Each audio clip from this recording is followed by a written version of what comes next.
Bismillahirrahmanirrahim. Assalamualaikum warahmatullahi wabarakatuh. Sebelumnya, perkenalkan nama saya Muhammad Azmi Fahali, mahasiswa Universitas Negeri Semarang, program pendidikan bimbingan konseling, Fakultas Ilmu Pendidikan dan Psikologi, dengan NIM akhir 066. Di sini saya akan membuat sebuah podcast tentang pentingnya kesehatan mental pada anak dan juga remaja untuk memenuhi proyek akhir atau tugas dari kesehatan mental. Tapi sebelum itu, tentu saya tidak sendiri. Di sini saya juga bersama seorang narasumber yang kebetulan juga memiliki latar belakang program pendidikan yang sama. Mungkin akan langsung lanjut saja pada perkenalannya. Dipersilakan kepada Kak Hazri. Oke, terima kasih sebelumnya. Perkenalkan, nama saya Hazim Muhyiddin. Sebagaimana yang tadi sudah dijelaskan, saya juga berasal sekarang lagi pendidikan S2 atau program magister di Universitas Negeri Semarang. Kemudian prodinya juga bimbingan dan konseling. Oke, karena kebetulan kita juga sama-sama dari bimbingan konseling nih. Tapi sebelumnya kalau boleh tahu nih Kak, sebelumnya S1-nya itu di Universitas Negeri Semarang juga Kak atau di mana Kak? Kebetulan saya satunya di Universitas Islam. Oh, Universitas Islam. Oke, jadi di sini kita, atau bukan kita sih, dari aku sendiri di sini nggak usah terlalu formal dan usah terlalu kaku karena ini juga cuma sekedar podcast, jadi kita bisa leluasa buat bahas tentang kesehatan mental. Nah, jadi sebelum masuk ke topik-topik yang akan kita bicarakan, sebelum itu aku pengen nanya dulu nih Kak, menurut Kakak sendiri sebenarnya kesehatan mental itu apa sih Kak? Oke, jadi topik sekarang itu kan kesehatan mental ya. Sebelumnya mungkin kita bisa mengklasifikasikan dulu bahwasanya kesehatan itu tuh bukan hanya badan. Dalam artian kan kita flu, kita batuk, itu kan masuk kesehatan, gangguan kesehatan. Tapi itu kan kesehatan yang bersifat badani ataupun raga gitu. Namun di sisi lain ada hal memang yang sekarang itu perlu perlu diberi perhatian khusus, ya ini adanya kesehatan mental. Dalam artian selain kesehatan mengenai badan, fisik kita harus kuat, fisik kita harus harus kuat seperti itu. Sisi lain juga kita mempunyai kesehatan yang perlu diperhatikan, yaitu kesehatan mental seperti itu.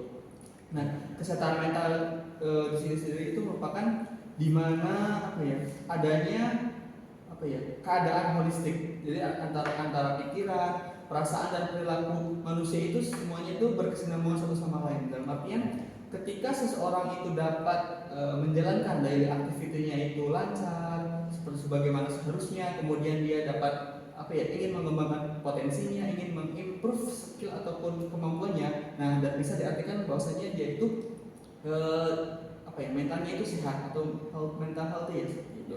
Selain itu juga ketika dikatakan dia itu sehat mentalnya itu ketika seorang individu itu dapat kesejahteraan psikologisnya, itu dia merasa hidup tenang, dia aman, tentram, dan tanpa ada gangguan lainnya. Seperti itu sih yang dapat saya sampaikan mengenai pengertian kesehatan mental. Oke, jadi dari tadi yang Haziq ini bilang, kesehatan mental itu adalah suatu kondisi holistik di mana pikiran, perasaan, dan segala hal yang ada dalam tubuh itu bisa saling berkesinambungan dan bisa membuat kita itu setidaknya bisa menjalani kehidupan kita sehari-hari dengan normal dan lain segala macamnya. Tapi nih yang kita tahu dari menurut yang aku baca juga nih Kak, dari WHO itu kan sempat pernah mengutip kalau misalnya itu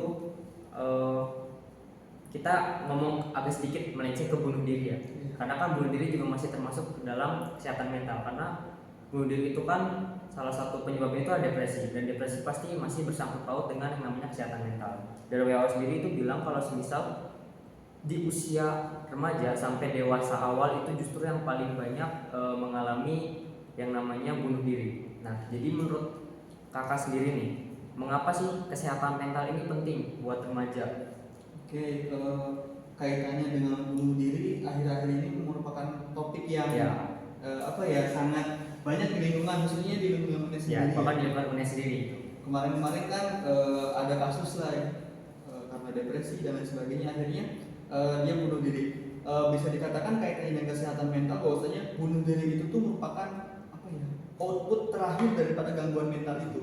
Jadi ketika seseorang ya mungkin nanti kita bisa membahas tentang gangguan mental ataupun penyakit mental dan sananya. Nah, ujung dari itu tuh nanti tuh outputnya adalah bunuh diri ketika seseorang itu mentalnya terganggu ataupun mempunyai penyakit mental itu, seperti itu sih. Bahkan orang-orang seperti kita yang notabene itu apa ya, paham tentang kesehatan mental pun bisa sebenarnya ada kemungkinan mengalami bunuh diri dan sebagainya. Itu tuh kalau tidak salah kemarin ada apa ya, itu tuh ada kayak model apa ya, organisasi atau apa di negara lain yang mana beliau itu merupakan ketua dari kesehatan mental perkumpulan, kalau nggak salah itu dari kampus gitu. Saya ceritain dosen saya, dia seorang ya mungkin dikatakan pakar karena dia kan apa ya, jabatannya ketua seperti itu, tetapi dia mengalami bunuh diri.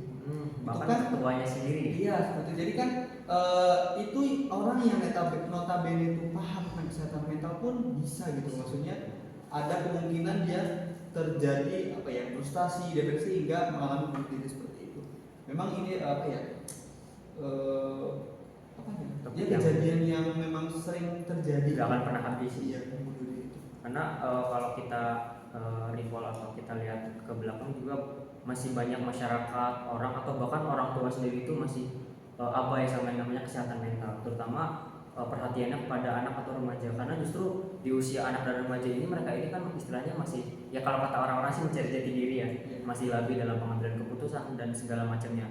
Justru dengan hal-hal seperti itu mereka ini malah liar, bisa menjadi liar. Justru mereka ini malah gak punya pengarahan, sekalinya mereka dapat pengarahan yang jelek atau sekalinya mereka dapat sebuah hal yang bisa menimpa mereka hal-hal buruk, itu justru hal tersebut itu malah bisa mengakibatkan entah itu depresi, entah itu menyebabkan gangguan mental apa segala macam. Jadi sebenarnya buat anak dan remaja ini skala prioritasnya seberapa penting sih kalau dari 1 sampai 10 kesehatan mental ini? Oke, kalau kita ngomongin skala ya, dari 1 sampai 10 bisa dikatakan 9 sih kesehatan mentalnya. Karena pada saat masa remaja itu kan kita masa pertumbuhan gitu, kita mencari jati diri, kita tidak tahu kita kedepannya bagaimana dan sebagainya. Pun ini merupakan suatu keharusan yang harus diberikan oleh pada orang tua sendiri. Karena terkadang ketika orang tuanya itu berbeda jauh zamannya, ia akan ya seperti yang tadi kamu sampaikan bahwasanya apa ya, kesannya itu abai terhadap kesehatan mental. Padahal kan kesehatan mental itu perlu apa ya, diajarkan ataupun diberikan oleh orang tua kepada anaknya seperti itu. Selain itu juga ini merupakan tugas daripada guru ketika di lingkungan sekolah ya. Karena kan lingkungan anak remaja itu kan bukan hanya di rumah saja, tetapi kan di sekolah juga. Dalam artian ini merupakan apa ya, upaya kolaborasi antara guru di sekolah ataupun orang tua di rumah untuk membentuk mental murid atau mental anaknya itu yang sehat seperti itu. Jadi emang sebenarnya penting banget ya buat kesehatan mental ini, terutama buat anak dan remaja. Nah di sini mungkin kita bakal coba bicara sama faktornya. Dari banyaknya faktor mungkin aku bakal nyempitin lagi dari faktor itu. Salah satunya itu adalah media sosial. Gak bisa dipungkirin banget sekarang udah era digitalisasi, globalisasi, modernisasi dan segala macam. Yang jelas kita nggak bisa lepas dari yang namanya internet dan media sosial segala macam, terutama apalagi remaja-remaja zaman sekarang sudah pasti 99% itu pasti punya media sosial, karena gak mungkin enggak. Nah jadi seberapa pengaruh sih media sosial ini terhadap kesehatan mental anak dan remaja ini? Oke, ketika kita membicarakan soal media sosial, karena kan kita sudah masuk di era disrupsi yang mana semua pun apa ya, dari apa maksudnya pergeseran dari yang tadinya konvensional atau tradisional menjadi digitalisasi ya. Karena seperti hanya kita contoh lah, sekarang itu anak-anak apa ya, sudah jarang yang memegang uang cash ya, bayaran payment pakai QRIS dan lain sebagainya. Itu kan contoh kecilnya seperti itu. Nah kaitannya dengan kesehatan mental, sekarang itu memang apa ya, orang itu terjangkit gangguan mental itu sangat mudah seperti itu, karena kan namanya digital itu kan semua itu jadi mudah gitu.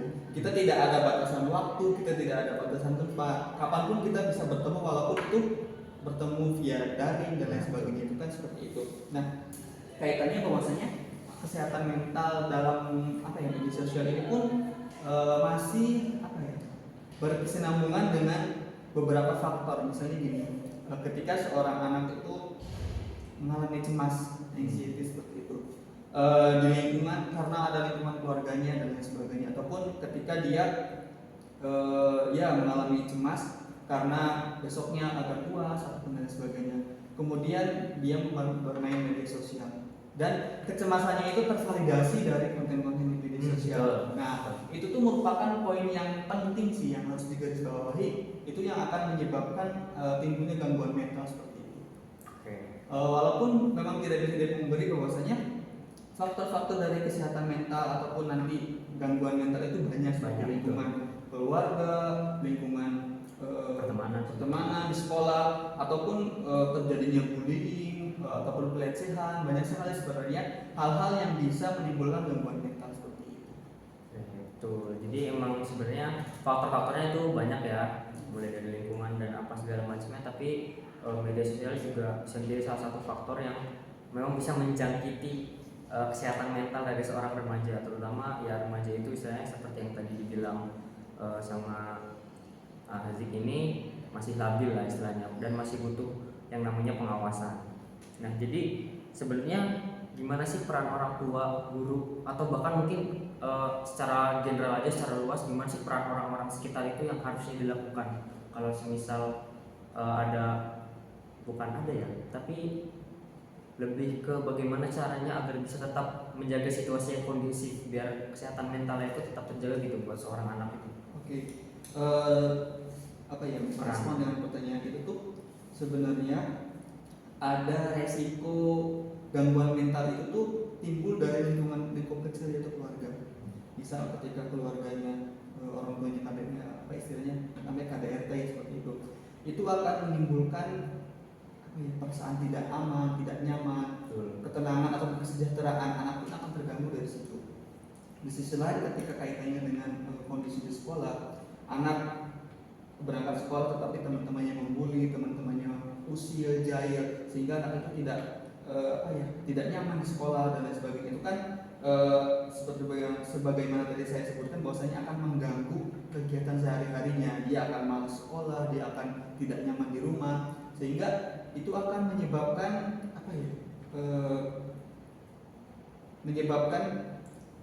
kesana-sananya itu dia akan terganggu seperti makan terganggu, pola belajar, nilai prestasi menurun dan lain sebagainya. Nah, peran orang tua itu seperti apa sih?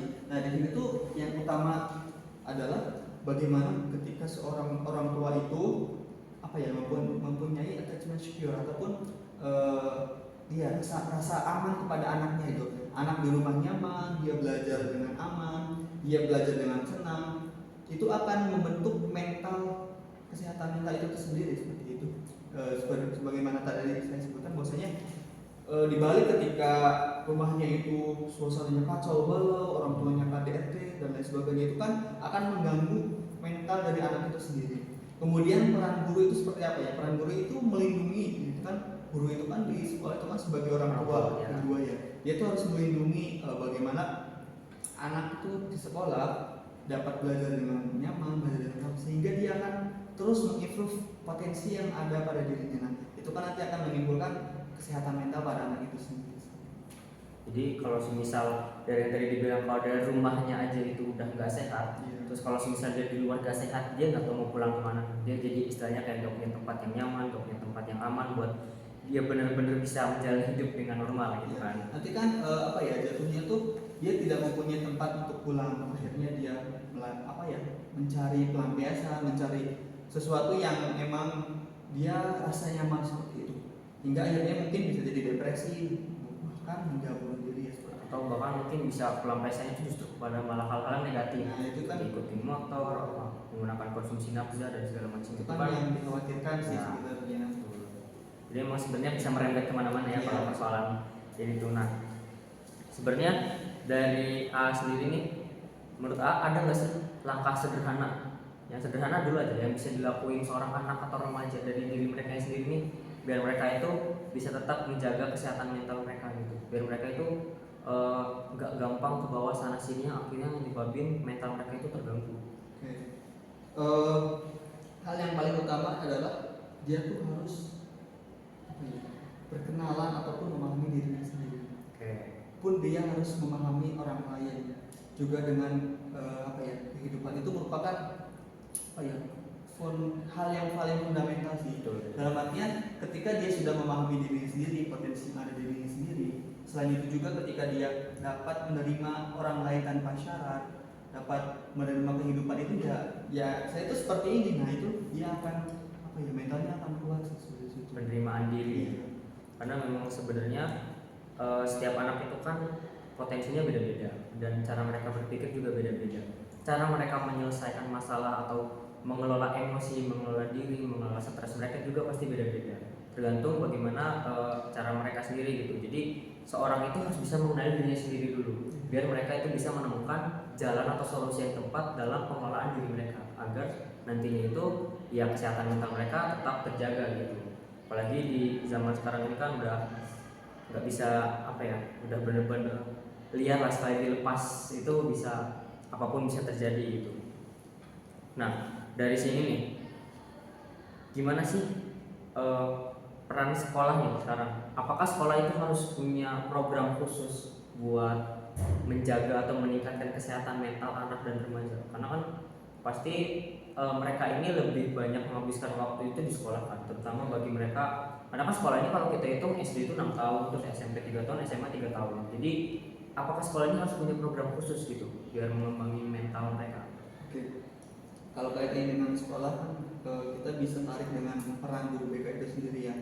Yang mana bahwasanya di bawah komando kepala sekolah tentunya, sekolah itu perlu apa ya, menciptakan suatu lingkungan yang aman, menciptakan suatu lingkungan yang nyaman, tentram, tanpa adanya bullying. Bahkan sekarang kan banyak sekali kampanye-kampanye stop bullying Ya, dan lain sebagainya. Itu kan suatu usaha yang dilakukan oleh pihak sekolah agar ketika memang bullying itu sudah suatu turun temurun dari zaman dulu, yang mana kalaupun kita tidak bisa dihilangkan, setidaknya kita memberi pemahaman bahwasanya bullying itu bahaya loh. Bahkan banyak kan kasusnya ketika anak dibully, dia merasa rendah diri, dia merasa terpuruk, hingga larinya kan pada bunuh diri itu lagi kan. Nah, itu merupakan suatu apa ya, usaha yang harus dilakukan oleh pihak sekolah, bagaimana dia itu menciptakan lingkungan sekolah itu yang aman, yang nyaman. Dia pergi ke sekolah untuk mencari ilmu, bukan untuk dibully dan lain sebagainya. Mungkin itu contoh kecilnya sih kaitannya dengan peran guru ataupun peran sekolah untuk apa ya, menciptakan murid-muridnya itu mempunyai kesehatan mental. Jadi memang sebenarnya dari sekolah sendiri itu harus sudah mulai dikampanyekan tentang pentingnya itu kesehatan mental. Bagaimana mental ini sebenarnya mungkin banyak orang yang masih menyepelekan ya, karena mereka menganggap kadang mungkin dibilang lemah lah, dibilang cupu lah, dibilang cengeng ini segala macam. Padahal kita nggak pernah tahu isi dalam hati mereka, isi dalam perasaan dan pikiran mereka itu seperti apa. Kita juga nggak tahu latar belakang mereka di rumah itu kayak gimana. Jadi sekolah sendiri ini dari yang tadi dibilang harus menciptakan lingkungan yang kondusif, yang aman, yang dimana si anak ini memang benar-benar ke sekolah ini bisa mencari ilmu dan bisa terus berkembang sesuai dengan kapasitasnya gitu kan. Nah mungkin dari kita udah mulai masuk ke terakhir aja, karena mungkin juga sibuk. Nah ini karena mungkin mahasiswa S2 sih mungkin beda. Jadi terakhir nih, kalau boleh ngasih pesan terakhir apa yang bakal kasih buat pentingnya kesehatan mental bagi anak dan remaja? Oke. Sebenarnya itu sudah kepikiran dari semalam ya. Bahwasanya ketika seorang individu itu tidak boleh mendiagnosis, self diagnosis. Betul, itu bahaya. Yang bahaya sekarang itu kan anak-anak di media sosial, dan saya lupa gara-gara lihat quote sama segala macam kan, dia orang cepat mendiagnosis diri sendiri, akhirnya dia makin merasa terpuruk sebetulnya. Nah, pesan saya itu ketika anak merasa cemas, apa sih yang sebenarnya dicemasin? Padahal kan terkadang kan yang dicemasin adalah besok. Harusnya itu kita fokus hari ini sendiri. Misal kita besok puas nih, oke lah kita cemas, tapi jangan berlebihan. Dalam artian ketika kita besok cemas, ketika kita besok puas, kita tidak perlu mencemasi itu, tapi kita mempersiapkan dari sekarang seperti itu. Selain itu juga terkadang mitos yang dalam kesehatan mental itu tuh, orang lemah itu ialah orang yang lemah, yang nangis itu tuh orang yang mentalnya terganggu. Padahal tidak ya. Terkadang gini, yang perlu digarisbawahi adalah orang itu merespon segala sesuatu dengan nangis, dengan kecewa, dengan cemas, itu tuh normal, it's normal gitu. Dalam artian ya tapi sewajarnya gitu, dalam batas sewajarnya. Ketika kita ditinggalkan oleh orang yang tersayang, kita boleh nangis dong. Boleh. Kita ada hak nangis, kita boleh sedih dan sebagainya. Pun juga ketika kita gagal dalam suatu lomba, kita boleh kecewa, kita boleh merasa saya gagal. Tetapi itu tuh tidak boleh terlalu larut. Dalam artian ketika berlarut-larut itu bisa masuknya kepada gangguan kecemasan, itu gangguan mental. Nah, kemudian juga selain itu terkadang justru yang tidak normal adalah ketika kita ditinggalkan orang yang sakit, ketika kita merasa gagal dalam suatu hal dan kita tidak pernah merasa apapun. Kita tidak, ya itu adalah hal yang paling bahaya seperti itu. Kita tidak bisa nangis, kita tidak bisa bersedih, kita tidak bisa kecewa, itu justru itu yang abnormal. Ketika kita nangis terhadap sesuatu, kita merasa bosan, merasa kecewa, itu tuh it's normal gitu. Dalam artian kita tidak boleh mengatakan bahwa orang-orang yang nangis itu dia mentalnya lemah, dia tidak mau gangguan mental dan sebagainya. Mungkin itu sih yang dapat saya berikan pesan kepada anak-anak zaman sekarang. Jangan gampang untuk mendiagnosis diri sendiri bahwasanya kita tuh anxiety, bipolar, atau bahkan yang paling penting kadang alter ego. Gitu. Itu emang sebenarnya perlu digarisbawahi ya teman-teman, bahwasannya hal-hal seperti itu harus bisa dikurangi. Kalau emang merasa curiga, ada indikasi awal, mungkin bisa lebih ke yang ahli, bisa datang ke tempat-tempat yang memang sudah menjadi tempat untuk pendiagnosisan gitu. Datang ke tempat ahli, jangan self diagnosis, jangan Anda scroll TikTok, dapat quotes, dapat kata-kata yang relate, terus merasa bahwa oh iya aku ini kayak gini, enggak. Terus juga kadang search di Google, aku ini kadang kenapa kayak gini, enggak. Itu harus digarisbawahi karena itu juga merupakan satu hal yang berbahaya ya. Kalau misal kita nganggap diri kita tiba-tiba merasa bipolar, merasa skizofrenia, apa dan segala macam. Oke. Jadi mungkin dari kesimpulan yang awal tadi disampaikan bahwasannya kesehatan mental ini jadi skala prioritas yang cukup penting buat anak dan remaja pada zaman sekarang ya teman-teman. Karena nggak bisa dipungkiri era digitalisasi ini sudah merambah dan menyebar ke seluruh dunia, mulai dari media sosial dan segala macam. Jadi perlu adanya perhatian khusus dan juga adanya kampanye kesehatan mental yang sudah diajarkan, yang sudah diberikan sedari dini, termasuk dari lingkungan keluarganya sendiri, lingkungan sekolahnya, lingkungan teman-temannya. Harus bisa menciptakan sebuah situasi yang kondusif di mana situasi itu bisa membangun mental yang baik agar seorang anak dan remaja itu tidak mudah untuk bisa terganggu kesehatan mentalnya. Oke. Jadi mungkin cukup sekian ya podcast dari kami, dan saya juga mungkin ingin mengucapkan terima kasih pada Ali karena sudah mau menjadi narasumber untuk tugas project akhir ini. Semoga dengan adanya podcast kesehatan mental ini bisa memberikan wawasan bagi kita semua, bisa memberikan pengetahuan bagi kita bahwasannya kesehatan mental itu penting. Jangan pernah mengabaikan sebuah kesehatan mental, tapi jangan juga mendiagnosis kesehatan mental itu secara diri sendiri gitu. Oke, mungkin ada ucapan terakhir lagi atau cukup? Oke, cukup. Mungkin cukup sekian podcast dari kami berdua. Kurang dan lebihnya kami mohon maaf. Dan untuk kedepannya semoga juga ini luas kan. Semoga nilainya juga memuaskan dan juga bisa lulus S2 ini dengan nilai atau harapan terbaik. Kayak gitu ya. Terima kasih buat adik. Kurang lebihnya mohon maaf. Wassalamualaikum warahmatullahi wabarakatuh. Teman-teman. Yes. Udah alhamdulillah. Makasih ya. Akhirnya project tinggal 2 lagi. 23 menit kan?